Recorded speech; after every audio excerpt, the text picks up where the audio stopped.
Salut à tous, il y a quelques jours je faisais une vidéo sur la perte de temps et comment essayer de perdre moins de temps sur internet notamment. Et en dessous il y a quelqu'un qui a commenté, qui a mis un message assez intéressant sur les problèmes qu'il rencontrait. Et comme je pense que ces problèmes-là sont sûrement communs à beaucoup de monde, parce que je sais que c'est des choses que je rencontre également dans ce que je écris par exemple, je me suis dit qu'il fallait mieux faire une vidéo spéciale dessus pour pouvoir répondre à la question et en discuter ensemble. Je vais commencer par vous lire le commentaire, donc c'est Cross Story qui a écrit ce commentaire. Salut, pour ma part je suis en train d'essayer d'écrire un livre en ce moment, j'ai déjà l'histoire, mais j'ai deux problèmes. Le premier, c'est qu'à chaque fois que je commence un chapitre, il ne me convient pas, j'ai tout le temps envie de changer de l'angle de vue du... Le premier, c'est qu'à chaque fois que je commence un chapitre, il ne me convient pas, j'ai tout le temps envie de changer l'angle de vue du narrateur, la structure, la formation des phrases, et c'est contre-productif dans le sens où je passe tout mon temps à réfléchir sur comment je compte organiser le reste par rapport à ça, et au final, j'avance pas. Le deuxième, c'est que je n'arrive pas à faire un planning de quand écrire cette partie, quand est-ce que je vais faire les plans pour m'aider à savoir ce que je fais, car je cherche surtout mes solutions sur internet, ce qui me fait perdre mon temps, et forcément j'entre dans un cercle vicieux dont je ne peux m'échapper au risque de passer au syndrome de la page blanche. Voilà, je me demande donc si quelqu'un ici peut m'aider, si il ou elle a déjà eu affaire à ce genre de problème, et si oui, comment avoir réussi à passer au travers. Donc effectivement, je pense que ce genre de problème est pas mal courant dans ceux qui essayent d'écrire, même de raconter une histoire ou de dessiner en général. C'est typiquement le genre de problème que je retrouve un petit peu en ce moment dans ce que je fais, parce que pour le premier, c'est ne pas savoir quoi faire, toujours avoir envie de changer les choses. Si on est en train d'écrire une histoire selon un point de vue, on a envie de changer de point de vue, et parfois aussi on a envie de faire totalement différentes choses, et je pense que cette chose-là, je dis trop de choses dans mes vidéos. Et ce premier problème de ne pas savoir comment faire pour structurer les éléments, je pense que c'est un problème qu'on se pose trop tôt finalement, parce que lorsqu'on écrit une histoire et qu'on a envie de mettre en place des éléments, on écrit tout d'abord, et ensuite je pense qu'on va structurer les choses, même si j'ai jamais écrit une histoire complète, je sais pas trop comment ça se passe à ce niveau-là, mais en tout cas je pense qu'il vaut mieux écrire tous les éléments les uns à la suite des autres, et ensuite réussir à mettre ça en structure. Parce que lorsqu'on écrit un roman par exemple, j'imagine qu'on va pas écrire phrase après phrase, juste les choses comme ça, il y aura plein de corrections, plein de choses qu'on va mettre finalement en dessous, qu'on va changer de place dans l'ordre chronologique, on va mettre des scènes avant, des scènes après. Il y a plein d'éléments comme ça qui vont changer, et le fait de ne pas savoir au départ quelle sera la structure finale, je pense pas que ce soit un vrai souci autre qu'un souci psychologique qui fait qu'on a envie de faire mieux tout de suite, mieux, toujours mieux, alors qu'en fait il vaut mieux mettre tout à plat et ensuite structurer tout ça. Et en même temps je comprends parfaitement le problème parce que on a tout le temps envie de changer d'idée. Déjà là tu parles dans une même idée, d'avoir envie de changer de point de vue, la tournure des phrases, etc. On va dire que ça c'est plus de l'ordre, c'est pas du détail, parce que c'est pas quelque chose qui est insignifiant, la forme des phrases, la structure, etc. c'est important, mais en tout cas tu ne cherches pas à changer complètement d'idée, parce que ce qui m'arrive souvent, c'est que quand j'ai une idée, que je suis en train d'écrire quelque chose sur une histoire particulière, ça va forcément éveiller d'autres choses, ce qui fait qu'il y a d'autres idées qui vont arriver, et à ce moment-là j'aurai envie de partir sur cette nouvelle idée et de la développer, parce qu'il y a toujours un petit peu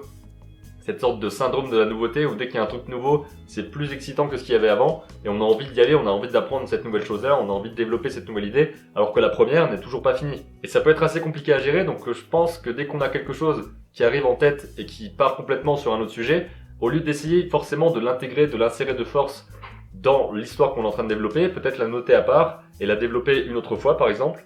Un truc que je fais en ce moment, d'ailleurs je vais vous montrer un petit peu, c'est tout simplement un carnet dans lequel je vais écrire tout ce qui concerne un seul projet pour éviter de m'éparpiller. Parce que si j'écris tous les projets dans le même carnet, à un moment donné je vais pas réussir à me retrouver parce que forcément quand c'est dans un ordinateur ce sera classé différemment, il y aura des catégories etc. Alors que là si j'écris une page sur un projet, 3 pages sur l'autre, 4 pages sur un troisième, ça va vraiment être le bordel pour s'y retrouver. Donc au lieu d'écrire seulement des notes sur mon Evernote ou sur mes notes en général dans un ordinateur, dans un téléphone etc. J'essaie d'avoir un carnet par projet, pour l'instant c'est le premier que j'ai spécifiquement sur le projet dont je vous parlais dans différentes autres vidéos. Donc je vous mets aussi les liens dans la vidéo, c'est celle où je parlais de comment raconter son histoire et aussi du dessin au fusain. Donc je vous mets ça dans la fiche et dans la description pour ceux qui veulent voir un petit peu de quoi ça s'agit.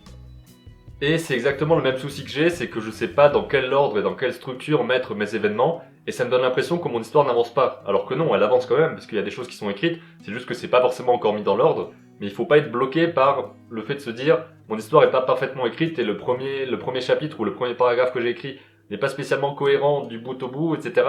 Vaut mieux écrire, je pense, continuer et ensuite faire correction après correction, discussion après discussion, parce que je sais pas si tu fais ça dans un cadre perso ou si c'est à l'école par exemple, parce qu'à ce moment-là tu vas devoir discuter avec les différents profs, avec les autres élèves, tu peux passer ce que t'écris à ta famille ou à tes amis pour qu'ils te donnent des avis. Je ferai certainement une vidéo aussi sur les critiques parce que c'est hyper important de savoir être réceptif à ça et de savoir ce qui est bon pour notre projet, ce qui est totalement ailleurs et qui est pas pris en compte. Donc les critiques c'est parfois un petit peu compliqué, notamment avec la famille et les amis, parce que la plupart du temps ils vont essayer d'être honnêtes au maximum, étant donné qu'ils nous connaissent et qu'ils n'ont pas forcément envie de nous dire franchement ce qui est mauvais, parfois ça peut pas être évident d'avoir les bons retours